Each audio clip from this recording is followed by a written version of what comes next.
Bapa dan Putra dan Roh Kudus, amin. Allah Bapa di surga, kami mengucap syukur dan terima kasih bahwa hamba-Mu Padre Pio hari ini Kau beri rahmat yang sungguh luar biasa, stigmata 5 luka di tubuh dan raganya, di mana ia ikut serta dalam penderitaan Kristus untuk menyelamatkan banyak orang.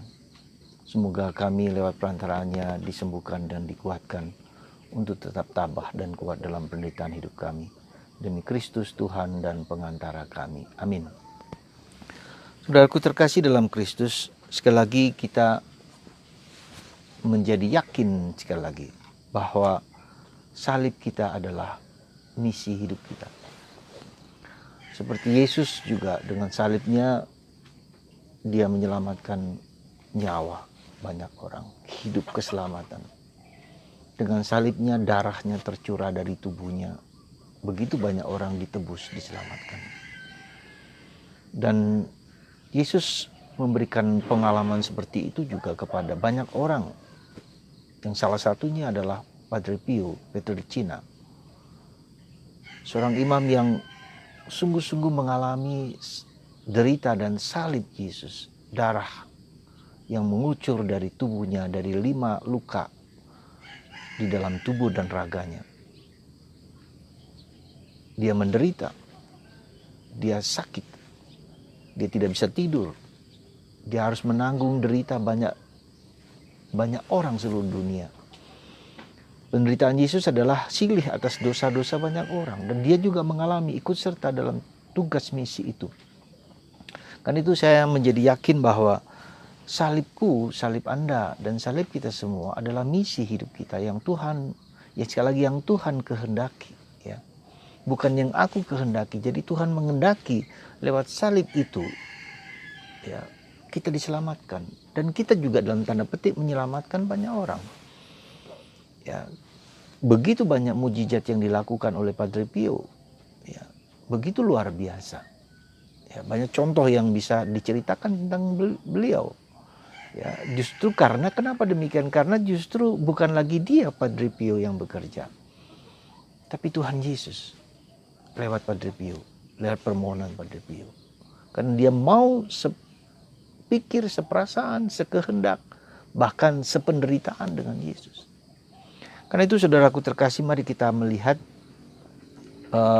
penderitaan kita masing-masing. Apalah problem hidup kita di keluarga, ya, entah suami, entah istri, entah anak-anak, entah orang tua, bahkan lebih daripada lingkungan keluarga. Di luar itu kita berdoa untuk orang-orang yang anak-anak yang diaborsi, ya, LGBT, ya, dan perkawinan antar jenis, ya, yang sangat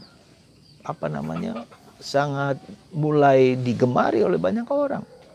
Juga negara-negara besar seperti Cina, seperti Amerika, dan banyak negara-negara lain yang perlu kita doakan. Dan itu semua adalah keterlibatan, ya, kecintaan kita pada manusia supaya mereka juga diselamatkan, ditebus lewat penderitaan saya. Jadi ini merupakan silih, ya, dari contoh seperti ini.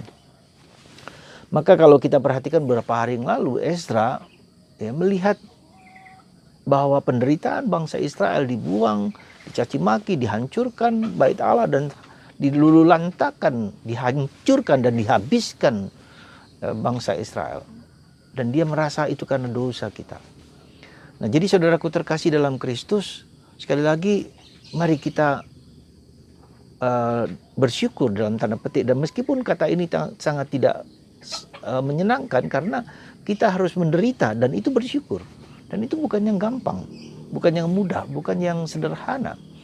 Tapi itulah yang mau diminta oleh Yesus sebagai cara, jalan, supaya kita juga ikut serta dalam penderitaan Yesus. Dan Tuhan menghendaki dalam hidupku, dalam hidup Anda, ketika penderitaan itu terjadi, kita juga ikut serta, sekali lagi ikut serta dalam penderitaan Yesus. Nah, ketika kita sampai kepada pemahaman, sampai kepada pengertian, dan sampai kepada penghayatan ini bahwa penderitaanku adalah jalan supaya kita semua dapat diselamatkan, dan orang-orang yang kita doakan juga bisa diselamatkan juga. Nah, Dan itu kita bisa lihat dalam diri Yesus. Bahkan dalam pengalaman Yesus pun sejak Yesus mewartakan kabar gembira ada banyak tantangan. Ada banyak godaan, ada banyak serangan, ada banyak konflik.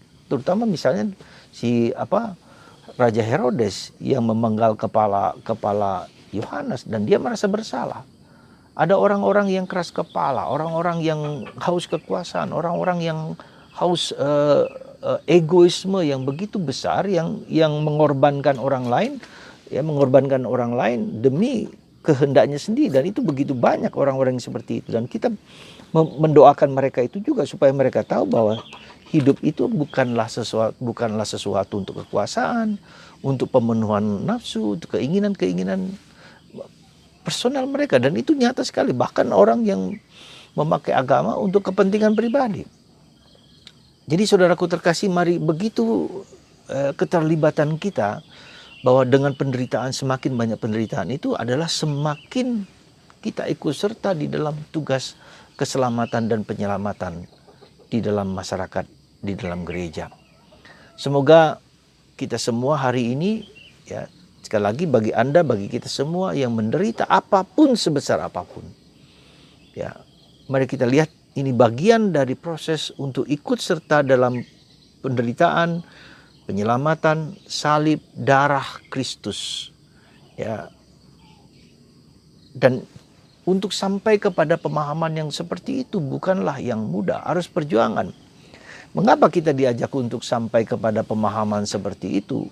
Melihat salib bukan hanya sebagai penderitaan, sebagai derita, sebagai brutalisme, sebagai kekejaman, tetapi sebagai kasih Tuhan.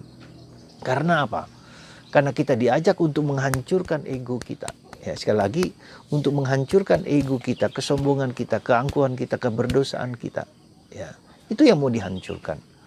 Ya, jadi penderitaan itu sekaligus untuk menyelamatkan orang, tapi sekaligus juga untuk menghancurkan kesombongan dan keangkuhan dan dosa-dosa kita yang lain. Bahkan Padre Pio merasa bahwa dia merasa tidak layak dan tidak pantas untuk mendapat anugerah sebesar itu. Dan itu bukanlah suatu anugerah, sekali lagi, ya, untuk ikut serta dalam penderitaan Yesus. Nah, bagaimana caranya kita menerima itu? Ya, kita meresapkan dan mempersembahkan kehendak kita, kemauan kita, kesakitan kita, ya, kepada Tuhan. Saya masih ingat ada seorang bruder kami yang sakit stroke, yang jalannya juga masih pincang. Dia mengatakan, aku berdoa untuk Romo.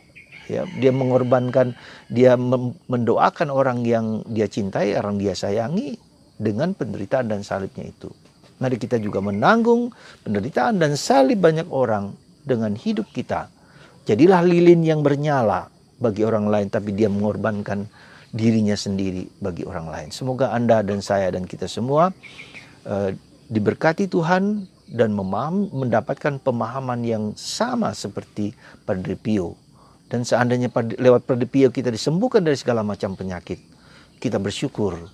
Ya, kita bersyukur, tetapi sekali lagi, penderitaan adalah misi hidup Anda dan saya, hidup kita semua. Ya, dan disitulah kita diajak untuk ikut serta memulihkan silih atas dosa-dosa manusia. Semoga Anda dan kita semua dikuatkan, diteguhkan di dalam penderitaan seberat apapun, supaya kita mengosongkan diri dan kita menyelamatkan orang yang kita cintai, entah suami, entah istri, entah anak-anak, entah orang tua, atau siapapun juga di sekitar Anda.